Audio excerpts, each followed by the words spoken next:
Good evening, Commissioner Graves. Hello.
Good evening, Commissioner Walkinshaw.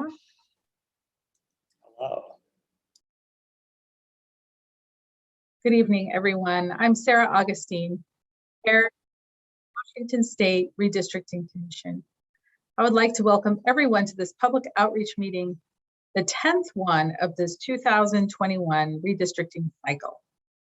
The topic of discussion tonight is Congressional District 8 and the legislative districts included within the 8th CD. I have more to say about that, but first, let's kick things off with a video message from the commissioners. Maria?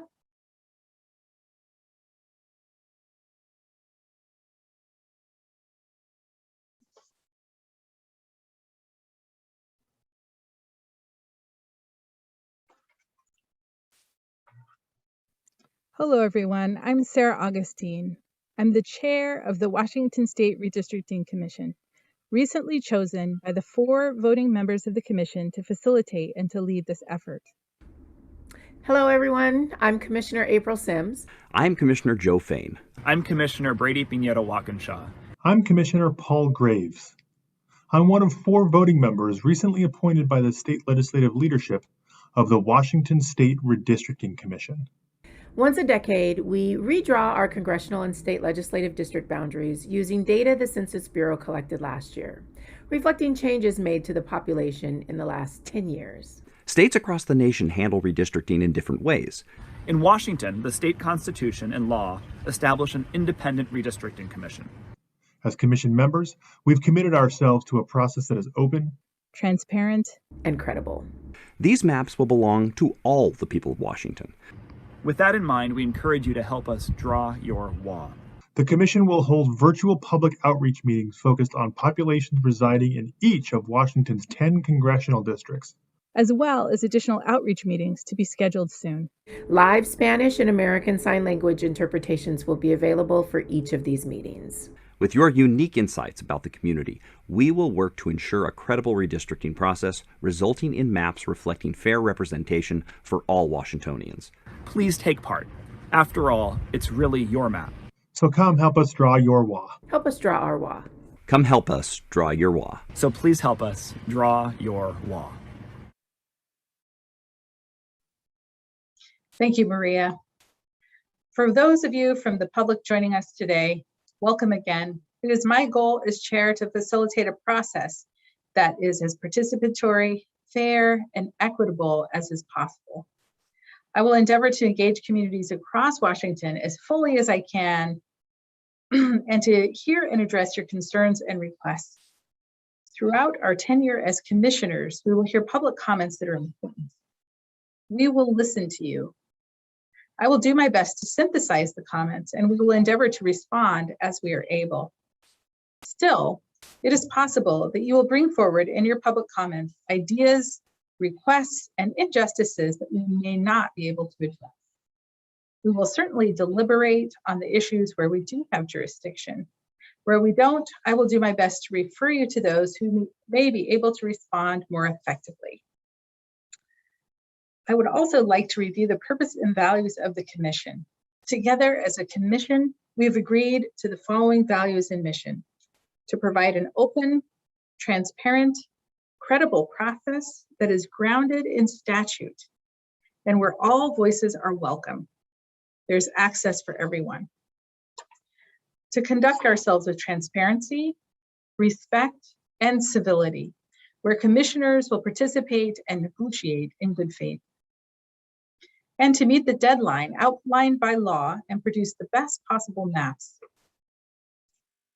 You may be aware that because of the pandemic, this redistricting cycle promises to be a challenging one. While we should have received the data from the Census Bureau that we need to begin redistricting by April 1st of this year, we don't expect to have that data until late August. Nonetheless, in late April, the Census Bureau did deliver to the President and the nation the apportionment data, which told us which states would gain seats in the US Congress and Electoral College and which would not. Based on the data, we know that in the last decade, the population of our state grew by 14.6% and added approximately 1 million residents. Despite that population growth, it did not change the number of congressional seats we are entitled to. Washington will continue to have 10 representatives in the US House of Representatives. Based on population growth in the state, our job as the Redistricting Commission is to distribute as equally as is practical the population among 10 congressional districts and 49 legislative districts. Based on census data from April, Washington had a population of 7,705,281 residents as of April 1st, 2020.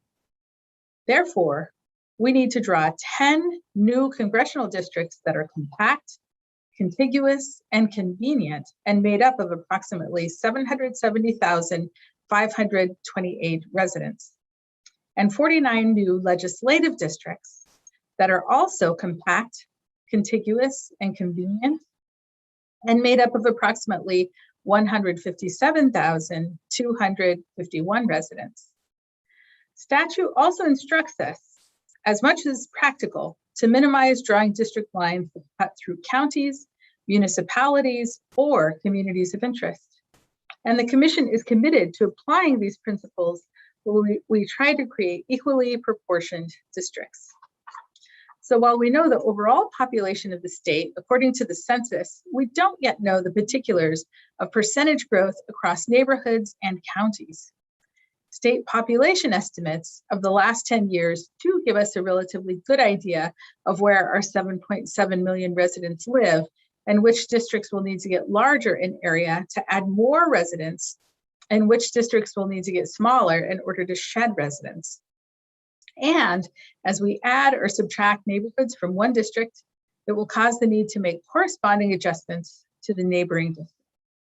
To show you broadly, Maria, can you please put up the first map? This map shows Washington State and its 10 congressional districts. The darker the brown colors, the more the district needs to grow in size, and the darker the teal colors, the more the district needs to shrink in size. So, regarding the topic of discussion today, the 8th congressional district. The map indicates that the 8th CD, according to state population estimates, has slightly more residents than the needed 770,000 residents to make it proportional. Depending on the final numbers we get from the Census Bureau, it looks like this congressional district may need to shed a few residents. Now, next slide, please, Maria. The 8th congressional district includes part of legislative districts 12, 13, 31, 5, and 2. We can see that only the 12th legislative district has less than the needed 157,000. The others have more and will need to shrink. Now, next slide, please, Maria. The 8th congressional district also includes parts of legislative districts 11, 30, 33, 41, 45, and 47. And here we see that the 1st and 45th districts have more population than the needed 157,000, while the others need to grow because they have less than the necessary population. Finally, next slide, please, Maria. The 8th congressional districts also include parts of legislative district 25 and 28. And the map shows the 25th legislative district needs to shrink, while the 28th legislative district needs to grow. Thank you, Maria. So that's just a brief overview of the challenges your redistricting commission faces this year. In essence, commissioners have to create a new puzzle out of the state, and the puzzle pieces have to contain nearly exactly the same population. As we make the puzzle pieces smaller, its adjacent puzzle pieces will need to absorb those additional areas, meaning that every time a boundary is moved, it creates a cascade of changes in surrounding districts. I was at a conference a few weeks ago where Secretary of State Kim Wyman likened our task as similar to solving a Rubik's Cube, which is quite an apt analogy. So the purpose of our meeting tonight is to listen to your input about your community and how to ensure that the districts are fairly balanced in terms of population, but also respect shared community interests. The commission may not be able to meet every interest, but as commissioners try to weigh the trade-offs inherent in this process, your opinions are welcome. This evening, we had more than 60 individuals who signed up to testify. We're going to invite individuals in groups of 4 to testify. Each individual will have 2 minutes to offer their comment. After 4 people have testified, we will see if the commissioners have any questions of the 4 testifiers, and then we will move to the next group of testifiers. With that summary, Sean, let's begin. Please call the first panel. Good evening, commissioners. Our first panel will begin with Edward Martinez, Laura Milner, Andrew Hong, and then Aaron Budara. So we'll begin with Edward Martinez. Edward, if you can turn on your video and begin your testimony, please.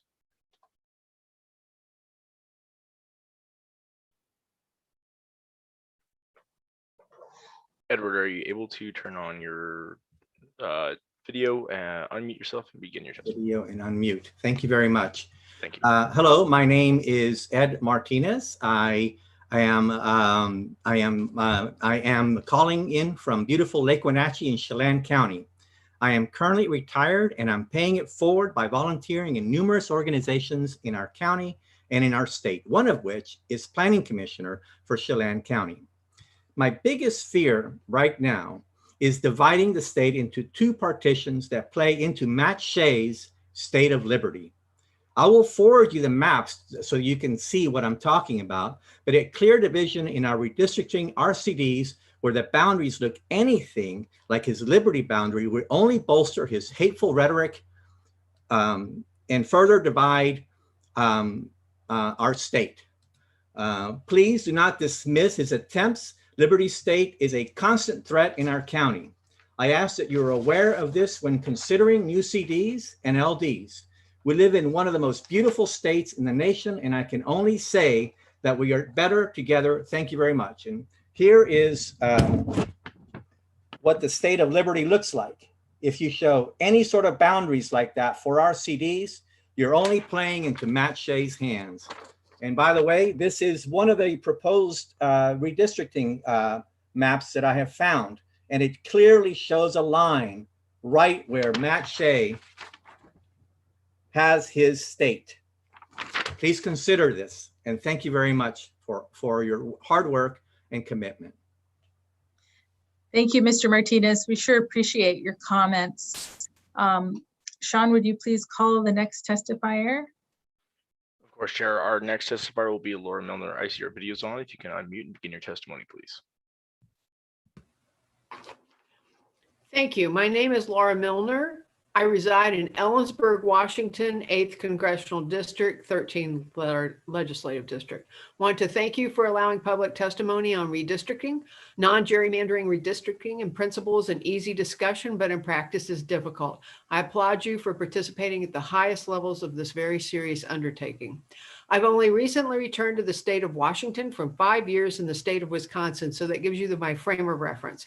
The state of Washington is more diverse than Wisconsin, but you would not really know it from the faces of our legislators.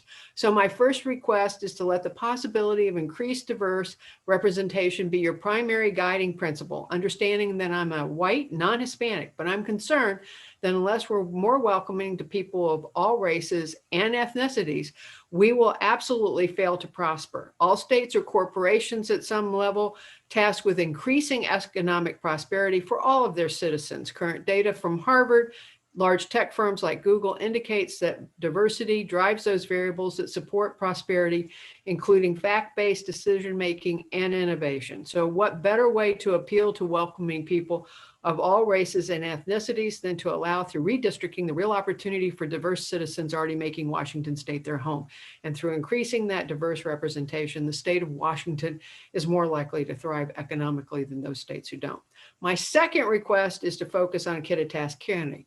Apparently we are a swing county. Sometimes we're in the 4th and sometimes we're in the 8th. I would suggest that we have more in common with those of the 8th district than the 4th. While many people view us as rural and agriculturally based, less than 6% of us are in farm-related industries.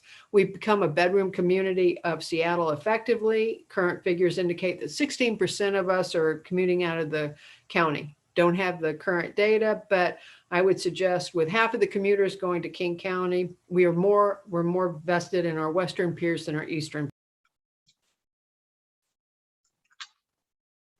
Thank you very much for your testimony. Sean, would you please call the next speaker? Of course, Chair. Our next speaker is Andrew Hong. Andrew, I see your videos on. If you can begin your testimony, please.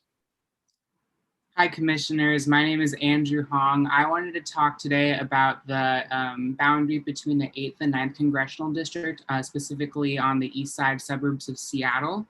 I think that currently the east side is divided into 3 different congressional districts, despite being one like a very unique and very also, much wealthier community than the rest of Washington state.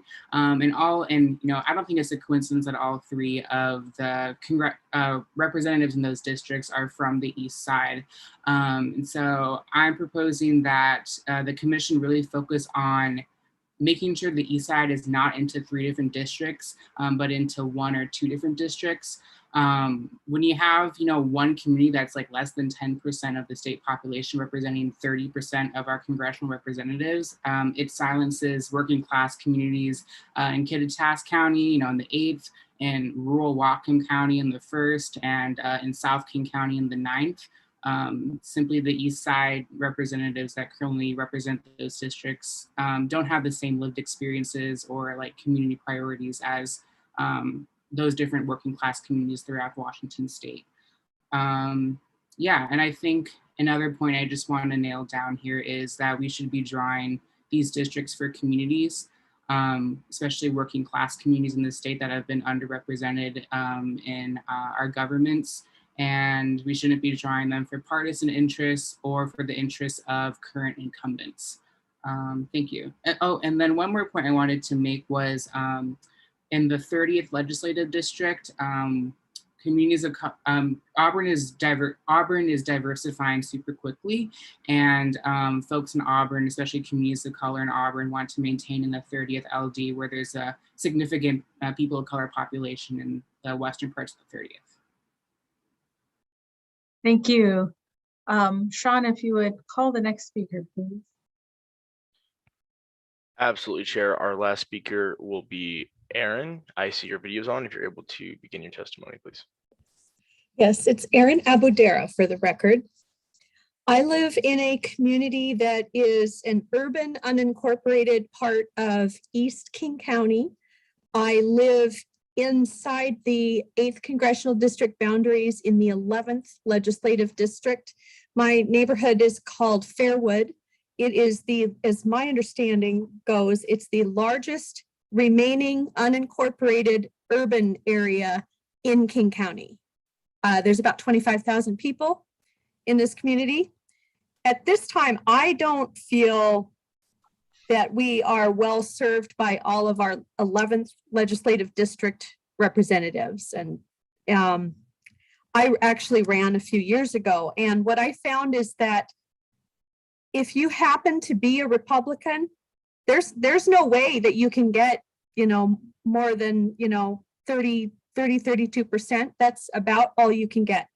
Our community is increasingly diverse though. And it just seems to me that the 47th district and the 5th district are also both very diverse communities. And it just seems to me that as an unincorporated area, the representatives in those communities may better represent our community.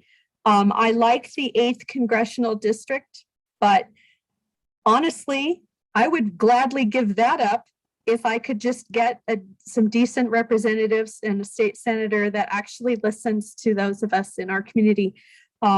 We may need to eventually annex to the city of Renton, which is fine with me, even though I used to oppose it. But we need attention. We need funding, economic development and things like that in our community to make that possible. Thank you. Thank you. So at this time, I would like to ask members of the commission if you have questions or comments for this panel.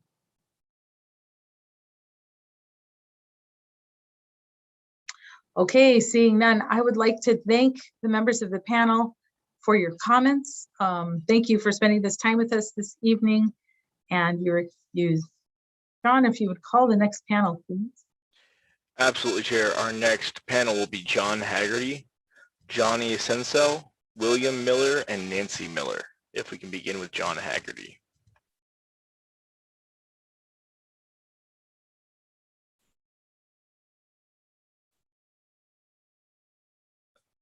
John Hagerty, are you able to, I just saw you for a split second, if you're able to turn your video back on and begin your testimony. I can hear you. It looks like I'm good. Yes. Can you hear both? Okay.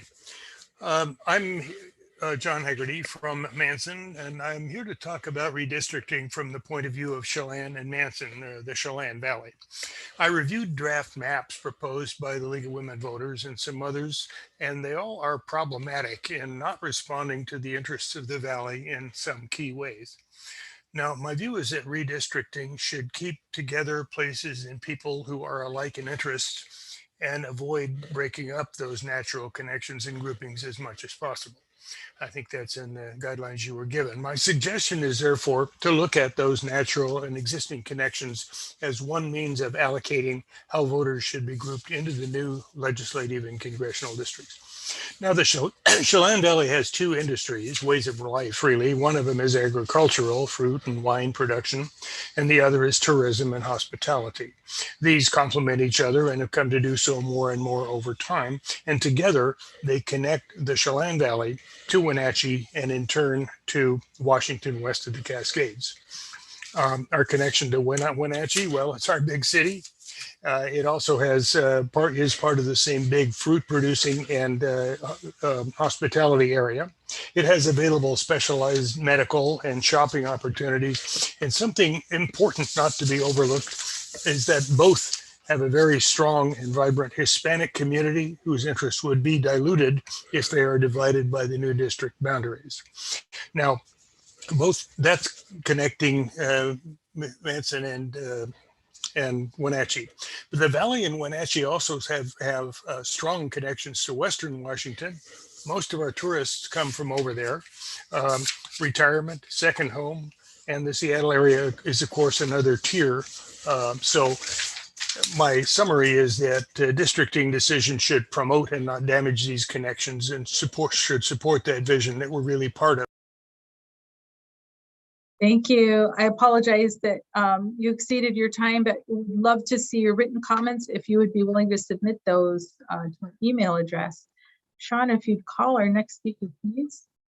Absolutely, Chair. Our next speaker is Johnny Sensel. I see your video's on. If you can unmute and begin your testimony, please.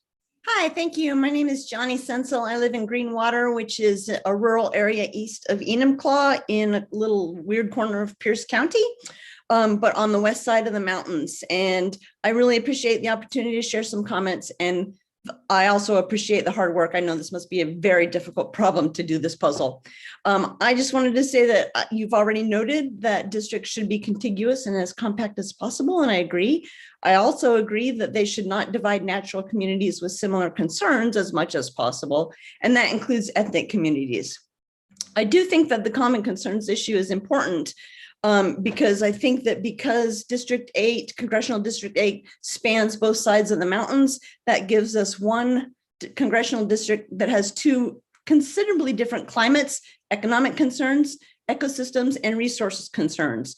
Just one example is that here, even in my very rural part of the west side, roads and traffic and transit and infrastructure bottlenecks are a major concern, more so than I believe they are on the east side, and I've spent some time there, so I have some sense of that. Whereas on the rural part of the district, on the east side, I know that irrigation and rural broadband access are much greater concerns than they are in many places here on the techie west side. So in summary, I just feel that I would like to encourage you as much as possible to consider the community concerns and the community makeup as you make these very difficult decisions. And thank you for your time. Thank you. We appreciate your comments. Sean, if you would call the next speaker, please. Of course, Chair. Our next speaker is going to be William Miller. William, I see your video is on. If you can begin your testimony. Okay, thank you. Can you hear me?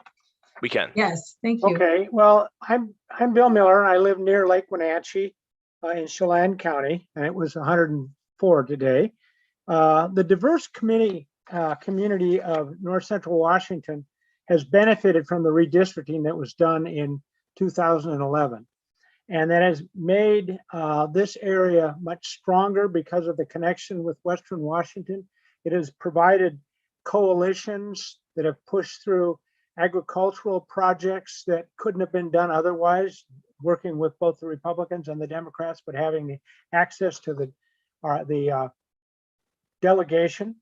And an example, we're in the middle of cherry season, and it is the ports in Seattle and the markets in Seattle that drive the profit for the community around here. And so having a footprint on both sides of the mountain in our congressional district is really valuable because we have common interests, and that includes improving the transportation system. So the mountains are not barriers, but they are the helpers. And then on having a congressional footprint on both sides of the mountain benefits all of Washington at the federal level and makes us stronger in pushing legislation.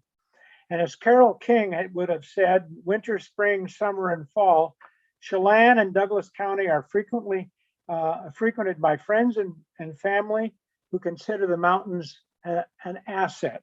And so when you're dealing with the future footprint of the 8th Congressional District, we want to continue to straddle the mountains and keep the Wenatchee metro area in the 8th Congressional District. And that includes East Wenatchee because of the commonality and the Hispanic community that makes up about 30% of those two communities. So splitting them in any kind of way would hurt them. Thank you. Thank you. We appreciate your comments. And Sean, if you would call our last speaker on this panel, please. Absolutely. Our last speaker for this panel will be Nancy Miller. If you can begin your testimony as your video's on. Welcome. You're currently muted. You are currently muted, Nancy. I'm sorry.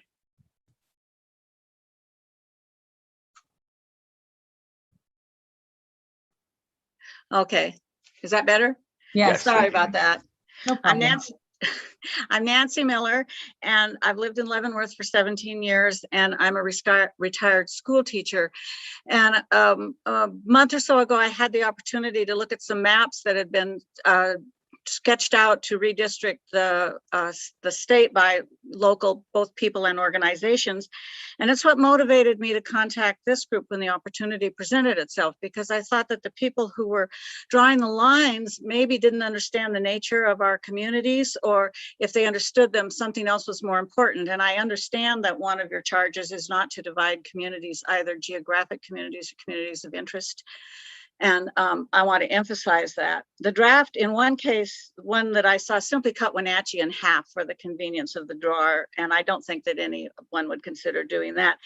But one nibbled bits from the edges of the city so that they would be little pockets of population that could be added into districts that needed some population.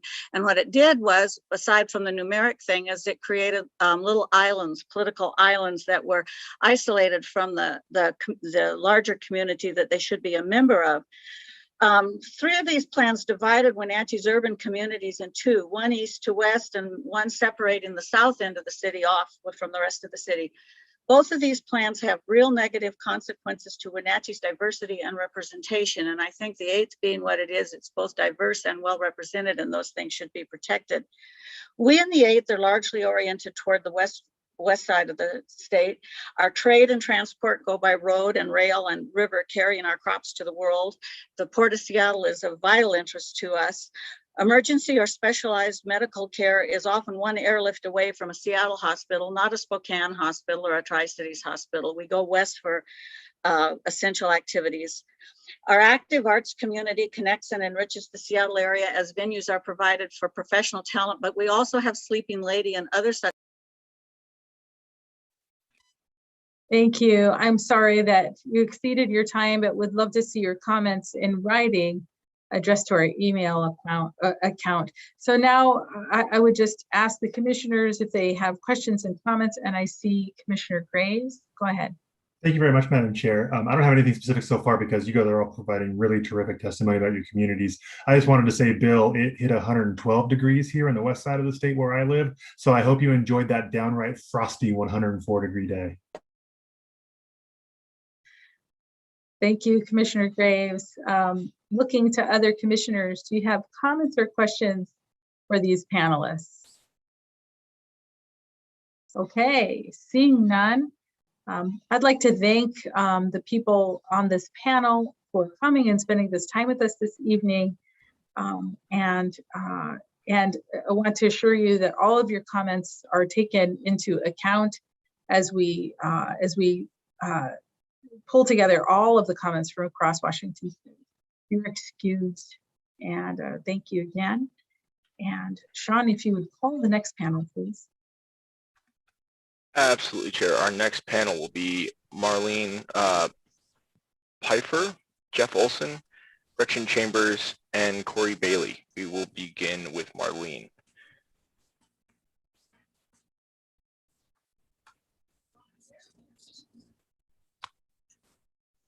Hi there, can you hear me? Yes, welcome. Thank you, and thank you for all the work, commissioners, that you're doing. I am a resident of Kittitas County and was born and raised and currently live in Ellensburg.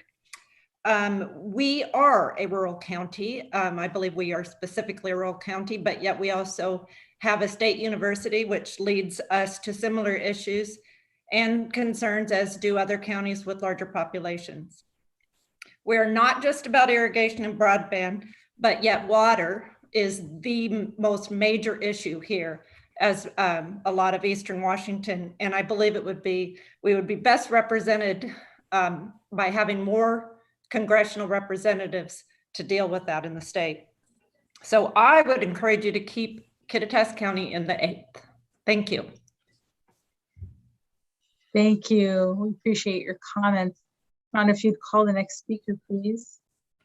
Of course, Chair. Our next speaker is Jeffrey Olsen. If you can begin your testimony. Thank you. Welcome. Hopefully you can hear me, but I'm from the 5th Congressional District.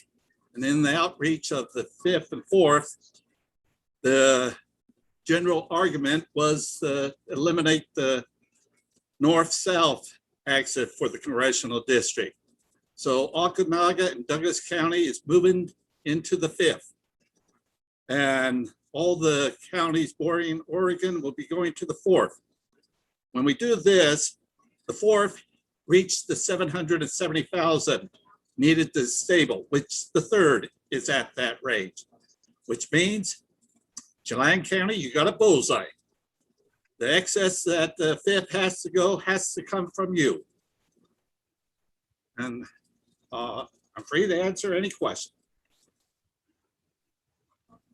Thank you, Mr. Olsen. So we'll wait until the end of your panel, and then the commissioners will be invited to ask questions at that time. But we appreciate your input. Thank you. Sean, if you'd call the next speaker, please. Our next speaker will be Gretchen Chambers. If you're able to turn on your video and begin your testimony. Okay. Hi, I'm Gretchen Chambers, and I'm from Cle Elum. I believe Kittitas County should remain in the 8th CD for 3 reasons. First, we are vitally connected with Pierce and King counties. I-90 is the state's main east-west corridor and the literal backbone of Kittitas, carrying our commuters, students, products, and services across Snoqualmie Pass. In 2019, 16% of our population commuted to West Side jobs. More West Siders are moving here to telecommute. Many are retiring here. More than half of CWU students hail from the West Side. We need representatives who appreciate this connectedness and its effects on our transportation, housing, employment, education, business, and the environment. Second, we should not be moved again so soon. Kittitas was moved to the 8th from the 4th just 10 years ago. We need to continue to build on relationships created by this still new arrangement rather than start over again. Third, keeping Kittitas in the 8th avoids favoritism. The 8th is one of the few purple CDs in the state. To represent us, our representatives must work across Snoqualmie Pass and the aisle, which in this time of extreme polarization is very valuable. In sum, to represent our connectedness, to spare us another big change in short order, and to avoid favoritism and a hopelessly polarized state, please keep Kittitas in the 8th. Regarding the 13th LD, please keep all of Kittitas in the 13th. Do not divide us into competing pieces, and please make the 13th more compact and convenient. It would make more sense to include Kittitas with Chelan and parts of King or Yakima rather than Lincoln County. Finally, regarding the entire state, allow communities of interest to vote together. Specifically, the Yakima Nation should be unified, and the Latino communities of East Wenatchee and Wenatchee should not be divided. Thanks very much for this opportunity. Thank you. We appreciate your words this evening. Sean, if you would call the next panelist, please. Of course, Chair. Our next panelist and final panelist for this panel will be Corey Bailey. I see your video's on. If you can begin your testimony. All right, good afternoon, and appreciate the commissioners taking testimony this wonderful and record-breaking evening. And to everybody else that's testified and will testify this evening, thank you very much. Your passion and your love for our politics, it definitely shows through.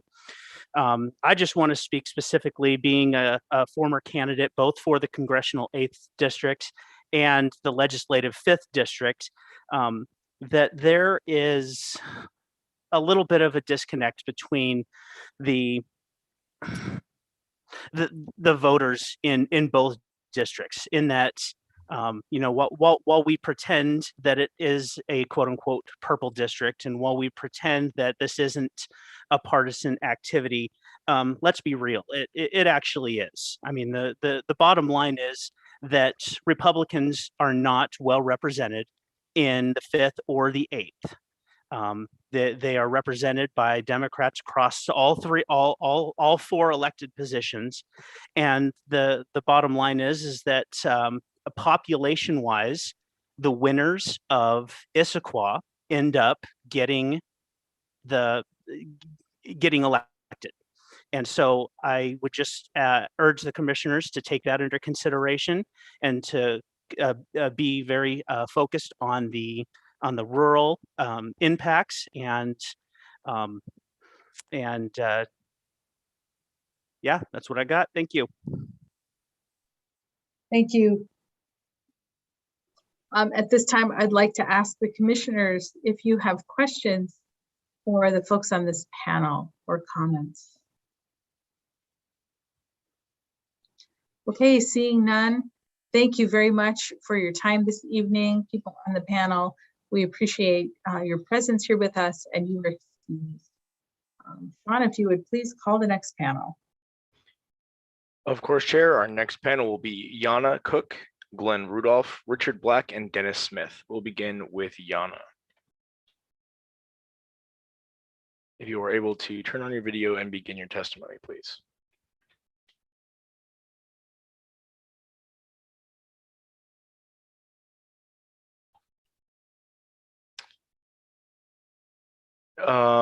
We will come back to Yana as they have not turned on their video.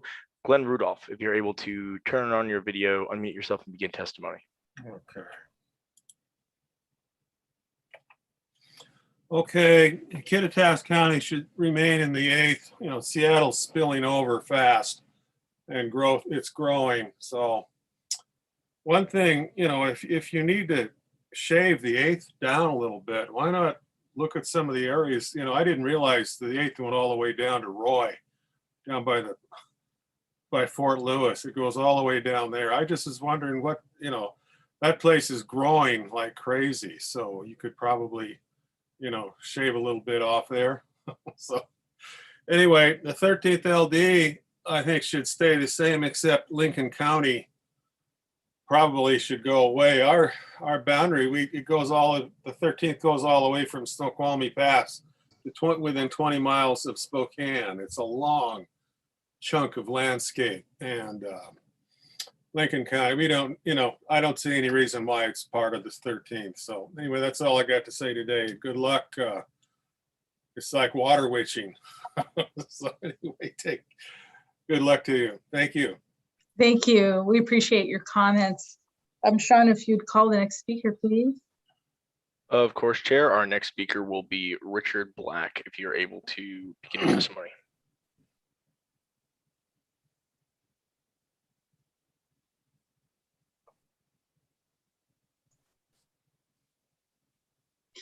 So Richard, it looks like you unmuted yourself for a minute, so please try and unmute yourself again.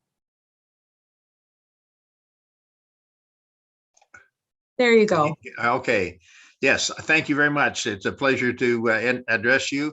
I'm a long-term Wenatchee resident, and I had the great privilege of being selected through the congressional process to attend the Service Academy at West Point, and I served in the Army for 31 years.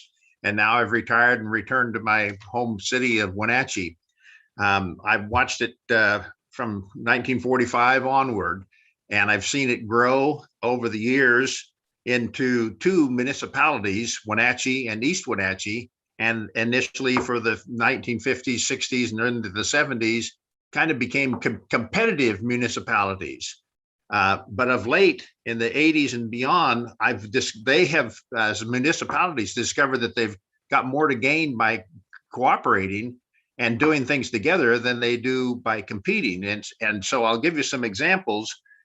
We now, instead of having two separate individual municipal police departments, we have a thing called Rivercom, and they share resources and share responsibility for the protection in both in policing and fire protection for the community. We've also learned to cooperate where we have the social services. The community health is primarily on the west side in Wenatchee, but our only airport now is on the east side, and that's where that comes from. And I've heard several of the other speakers speak about not breaking up the community. Well, emotionally or from a social perspective, we've got the combined Chelan-Douglas County Health District that serves both of these counties. And in the social system, agriculturally, we have in cooperation with the Bureau of Reclamation, the irrigation system that is shared between the two counties and within the environment of the environmental area of the Wenatchee Valley, East Wenatchee and Wenatchee. Certainly with the transportation system we talked about, and with the social.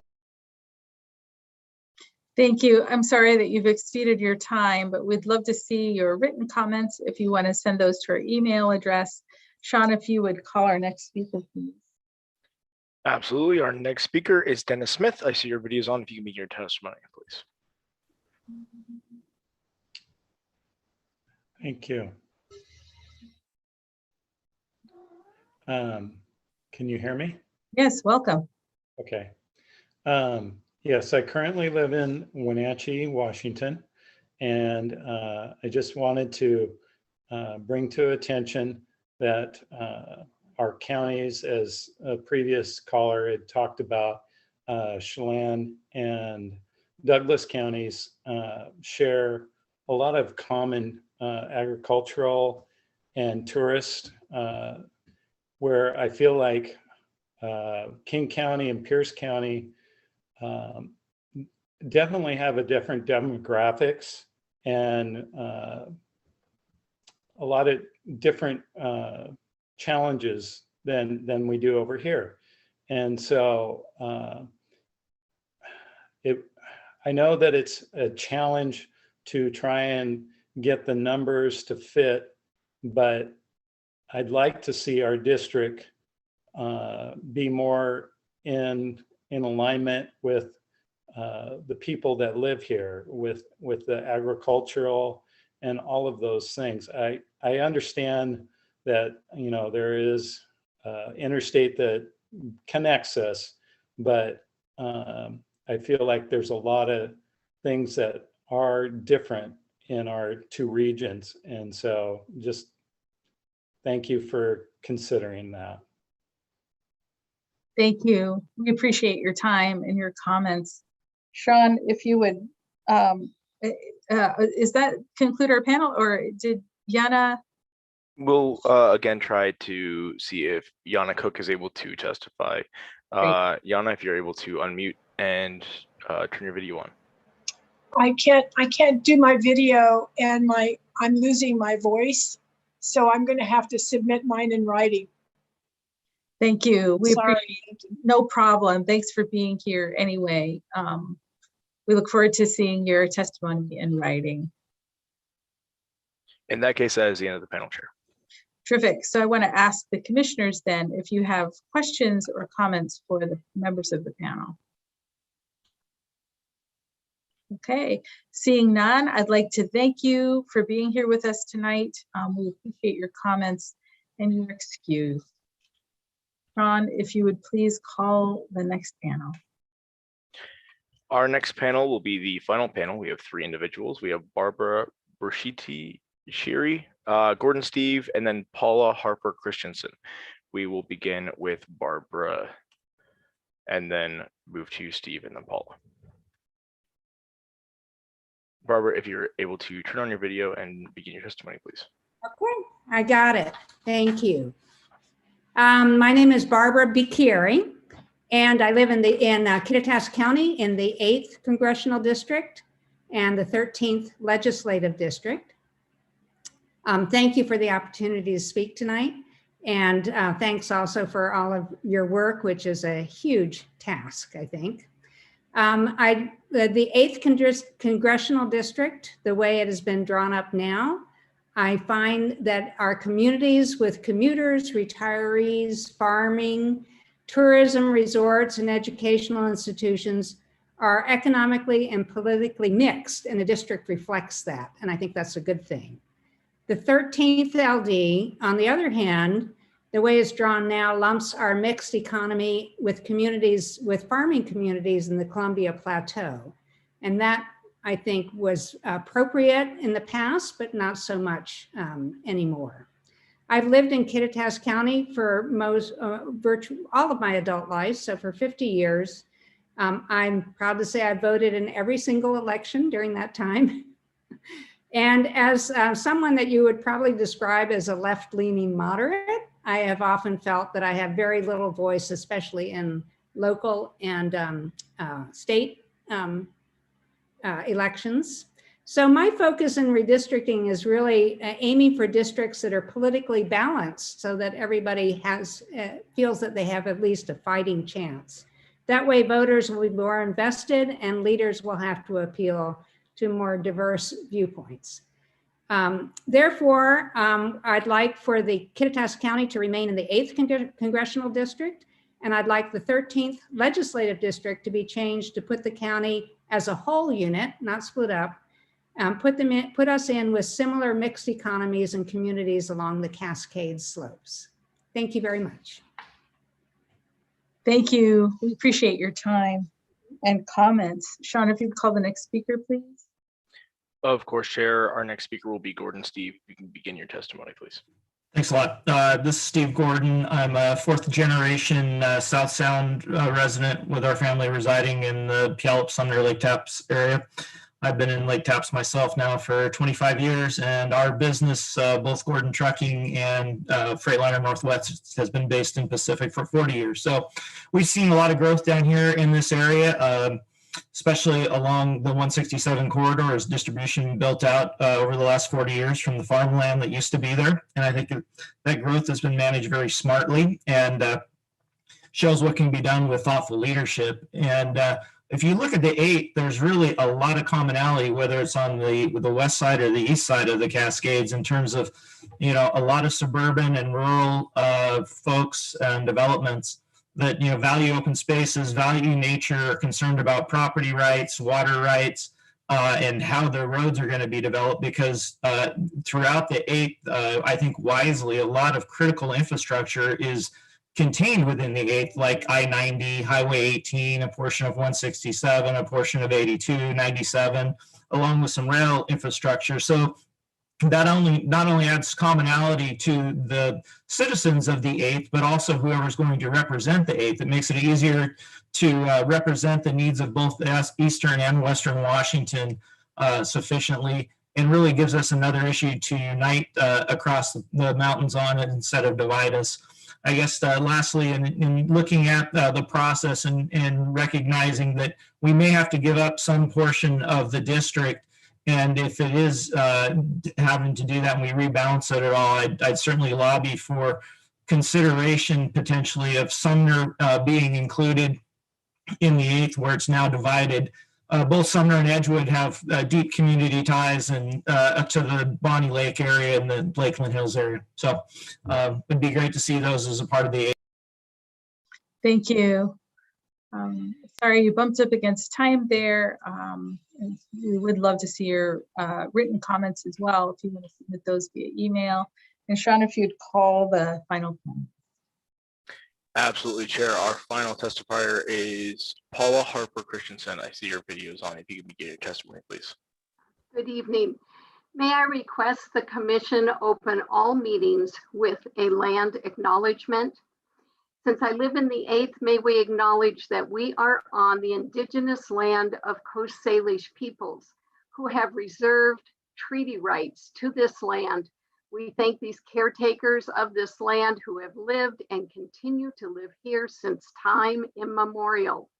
Gratitude to the commissioners who hold a weighty responsibility. I live in one of the fastest growing districts in the state. We are facing a tidal wave of growth that will dictate our schools and housing needs. As a child development specialist, I trust you will be looking out for the education and the safety of our children. Listening to the commission's mandates and values, I heard a commitment to transparency, as all voices are encouraged at the table. But some will not feel comfortable participating because one of the commissioners has a credible rape allegation pending against him. I'm a trained victim advocate.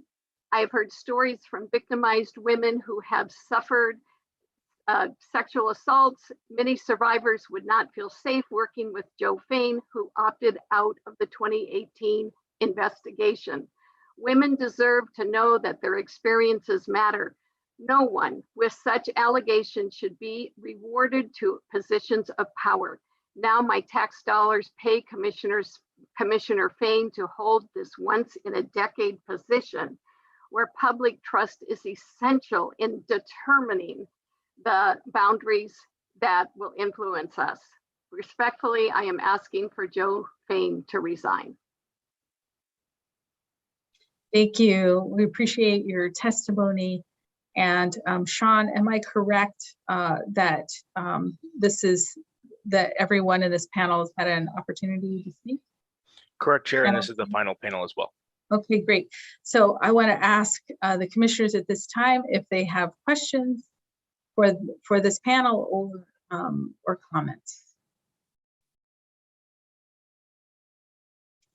Seeing none, I'd like to thank the people who have been here from the public with us. Thank you for sharing with us this evening, and you are excused. And at this time, I would like to offer the commissioners an opportunity to provide closing statements. If you just raise your hand, then I'll acknowledge you and close if you'd like to. Great, beginning with Commissioner Walkinshaw. I just want to thank all the individuals who came on this very hot evening to give testimony about such an important issue facing our state, and just thank you for your time. And we listened to a lot of the really important ideas and concerns and reflections that you brought forward. So thank you very much. Thank you, Commissioner Walkinshaw. Commissioner Graves. A really big thank you to everybody who came out here tonight to testify and to give us some of their time and tell us about your communities. I know you're probably frustrated as we are that we don't have our final census data yet, so we don't have actual proposed maps to comment on. But for what it's worth, this is our 10th one so far. We've done one for every congressional district, and I found them to be actually pretty helpful because we don't have particular maps to attack, and we can just really hear from people about what your communities of interest are like and how your experience has been with your current boundaries. So I found this all to be very helpful, and I can assure you that we'll be taking these things into account when we ultimately do draw our maps. Thank you, Commissioner Graves. Commissioner Sims. Yes, thank you, Madam Chair. I just want to echo the appreciation from my fellow commissioners on an evening like this, as hot as it's been the last few days. A deep appreciation for everyone taking the time to prepare their testimony and share their thoughts and ideas and concerns with the members of this commission. I want to say a special thank you to the testifier who reminded us that we should be beginning our meetings with an acknowledgement of the land that we are on. So I want to lift up that I am joining you also on Coast Salish territory, the traditional land of the first people of Puyallup. And I want to thank them for the privilege of living and working on their land. Thank you. Thank you, Commissioner Sims. Commissioner Fain. Yes, thank you, Madam Chair. I want to echo the comments of thanks for the testimony this evening. This is a particularly tough district to draw, being that it is really in the middle of the state, straddling both sides of the Cascades, a competitive swing district, at least historically. So there is a lot of input that we have received and will expect to receive on drawing this district. And so given the temperatures that we're facing and everything going on tonight, it's really appreciate everyone taking the time to be here. Thank you. And I want to voice thanks to the members of this commission, the voting commissioners. We appreciate you, and I hope you can hear my gratitude. I recognize that it takes quite a lot of time and effort to be present in so many meetings and to take seriously this charge on behalf of all Washingtonians. Thank you. I would also like to thank our American Sign Language interpreters this evening and our Spanish language interpreters. Thank you for helping us to keep our commitments to the public and making this process transparent and accessible. I'd like to thank the Redistricting Commission staff. Thank you very much for all that you do to make these meetings possible and run smoothly. And finally, thank you to the public. This process works because you show up and share with us your interests and concerns. Thank you. I am proud to be part of this state and to get to be part of this important democratic process. Everyone,